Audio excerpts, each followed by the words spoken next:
Right now, I'm going to tell you the most signature Abe Cunninghamism of all time. Once you hear this, you'll never be able to unhear this. This is something he does in almost every single song.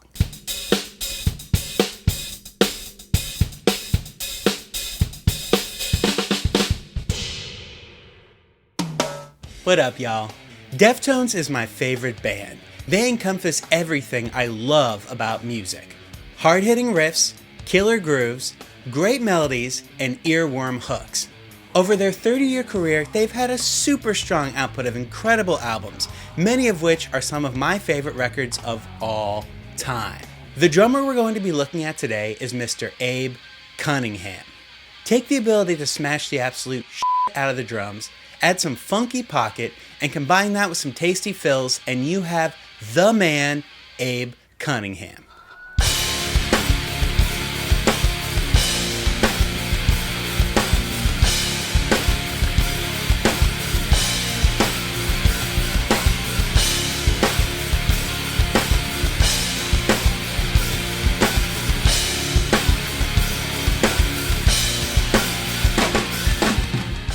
Number 1. Hit hard.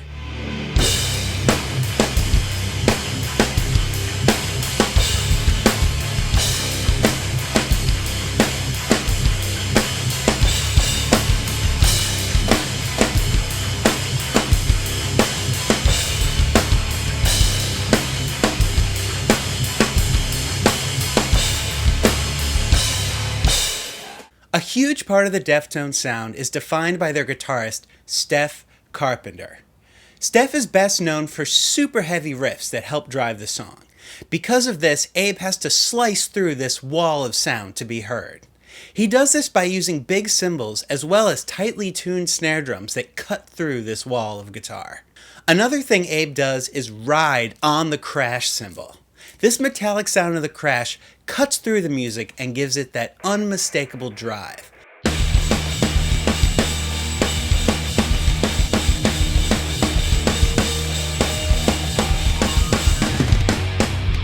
Number 2. Linear patterns. What is a linear pattern, you might ask? Well, a linear pattern is when no two limbs hit at the same time. What this does is it makes the groove sound super clean and really defined, especially with the snare drum. It lets the backbeat really pop when the snare drum plays by itself. A super cool example of a linear pattern that Abe plays is in the song Digital Bath.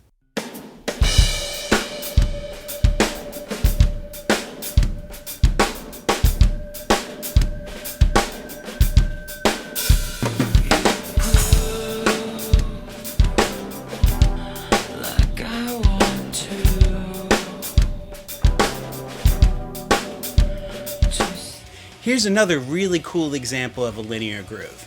In Beauty School, Abe plays this really awesome syncopated disco groove. Check it out.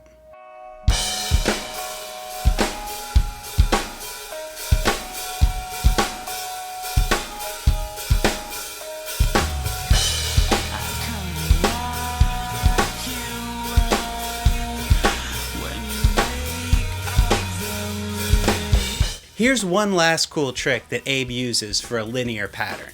In the song RX Queen, there's a drum machine that's playing a groove, and Abe is mirroring that drum machine groove by playing the same thing on the drums. It's a really cool effect.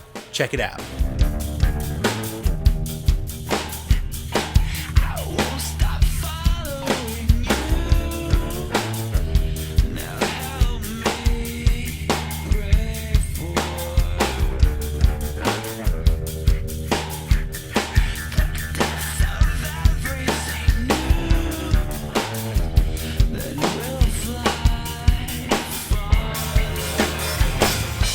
Number 3.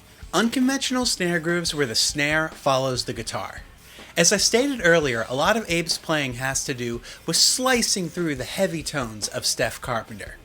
Abe does this in a lot of really cool ways, and one of them is by playing snare grooves. Sometimes he'll utilize a snare groove while also playing a backbeat, like on 7 Words.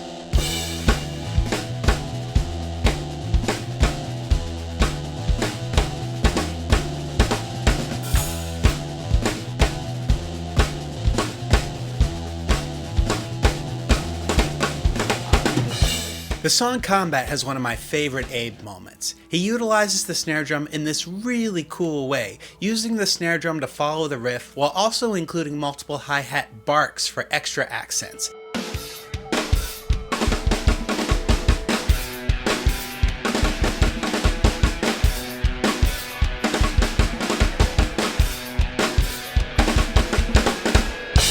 Number 4. Tasty Fills. Abe has super chops, but he also knows how to utilize them and how to not overplay.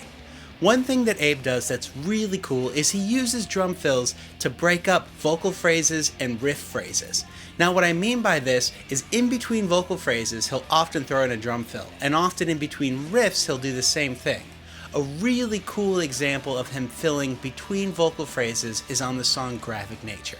Check it out.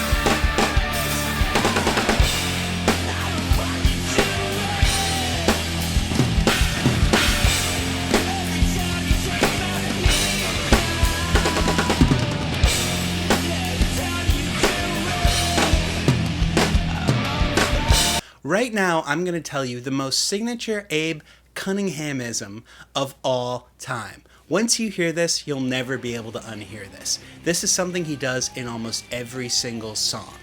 Leading into choruses, instead of playing that last backbeat on the snare on beat 4, he'll wait one extra eighth note and play the snare on the and of 4. This is a super effective way to build tension leading into choruses, and I could use 20 different songs to illustrate this. But here's 3 examples right now.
Number 5, last one.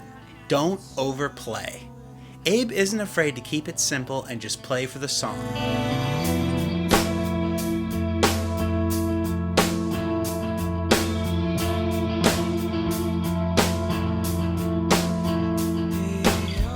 Another really effective use of simplicity is in the song Mascara. In the verse, he's just playing boom bap throughout the whole thing.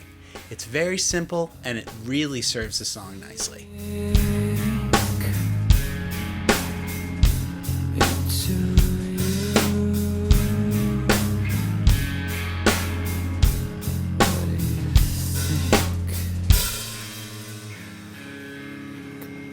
Last example of this simplicity is in the song Rosemary. He utilizes the bass drum alone until the second verse.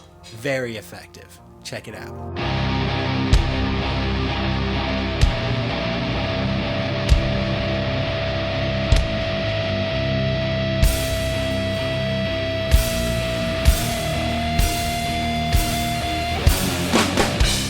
Thank you so much. Peace out.